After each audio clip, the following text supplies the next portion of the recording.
মেলাতে এসে গেছে আপনাদের সকলের প্রিয় জয় বাবা লোকনাথ ঘুগনির স্টল এবং জয় মা দুর্গার স্টল। এখানে আপনি পাবেন আপনাদের সবার প্রিয় কাঁচরাপাড়ার সুবিখ্যাত শতাব্দীর স্পেশাল ঘুগনি। এত খান ওটা খাও, খাও সবাই মিলে, একই সাথে তৃপ্ত হবেই সবাই মিলে খেলে। 22 রকম মশলা দিয়ে মুখে খাবি তৈরি শতাব্দীর স্পেশাল ঘুগনি।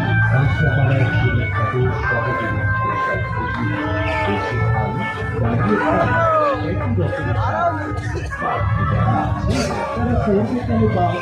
তাই বাড়ির সকলের জন্য পার্সেল করে নিয়ে যায়। নষ্ট হবে না। সহযোগী স্পেশাল ঘুগনি, কাঁচরাপাড়ার সুবিখ্যাত সহযোগী স্পেশাল ঘুগনি। ছোটরা খাবে, বড়রা খাবে, দাদু দিদা সবাই খাবে। কাঁচরাপাড়ার সুবিখ্যাত শহরের